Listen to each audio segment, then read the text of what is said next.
Anehnya ya, trader yang paling sering nyangkut itu justru yang paling pintar teorinya. Pernah nggak sih kamu kepikiran soal ini? Kenapa ya orang-orang yang jago banget analisis, yang ngerti semua indikator dari A sampai Z, yang kalau ditanya soal valuasi bisa jelasin sampai berjam-jam, kok malah seringnya mereka yang rugi besar di market?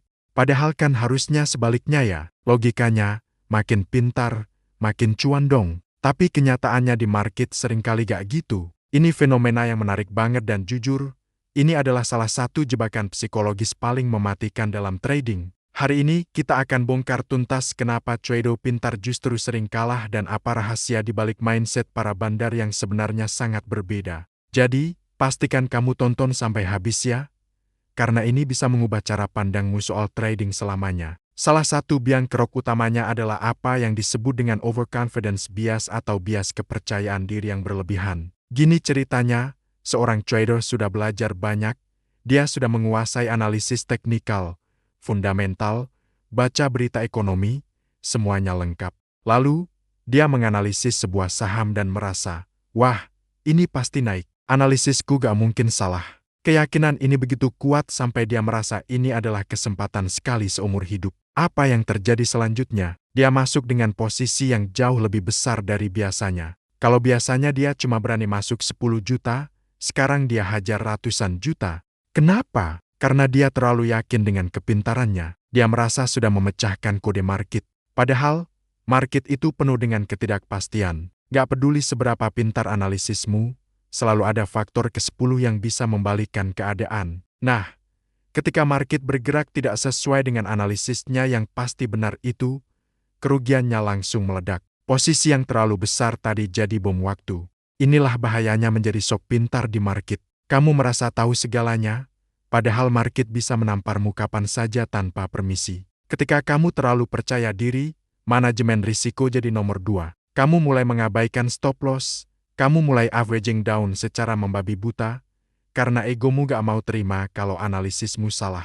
Kamu lebih memilih mempertahankan egomu daripada menyelamatkan modalmu. Hasilnya, hancur. Ini bukan cuma terjadi pada 1-2 orang loh, ini pola yang berulang terus-menerus. Semakin merasa pintar, semakin besar posisi yang diambil, semakin besar pula potensi kehancurannya. Sekarang, mari kita bandingkan dengan cara pikir bandar atau market maker. Banyak yang salah kaprah, mengira bandar itu adalah sosok super jenius yang bisa menebak pergerakan market dengan akurat 100%. Salah besar. Rahasia bandar bukan pada kepintarannya, tapi pada kedisiplinannya. Bandar itu tidak pernah merasa pintar.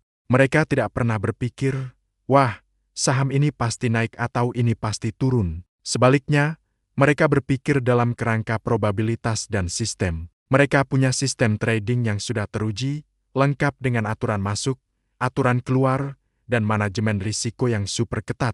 Mereka tidak peduli dengan ego. Kalau sebuah posisi ternyata rugi dan menyentuh level stop loss, ya mereka cut tanpa banyak drama. Gak ada tuh ceritanya berharap harga akan balik arah. Mereka tahu, satu kerugian kecil tidak akan menghancurkan mereka selama mereka patuh pada sistem. Mereka fokus pada eksekusi yang konsisten, hari demi hari, transaksi demi transaksi. Bagi mereka, trading itu bukan adu pintar, tapi adu disiplin. Mereka lebih mirip robot yang menjalankan perintah sistem daripada seorang analis jenius. Mereka tahu, keuntungan besar didapat bukan dari satu kali tebakan jitu, tapi dari akumulasi keuntungan-keuntungan kecil yang didapat secara konsisten sambil membatasi kerugian. Mereka tidak mencoba mengalahkan market, tapi mereka menari bersama market sesuai aturan main yang sudah mereka tetapkan sendiri. Mereka tidak emosional, tidak serakah, dan tidak takut. Mereka hanya eksekusi, eksekusi, dan eksekusi. Jadi kesimpulannya begini, market itu punya cara unik untuk menghukum mereka yang merasa paling pintar dan sok tahu.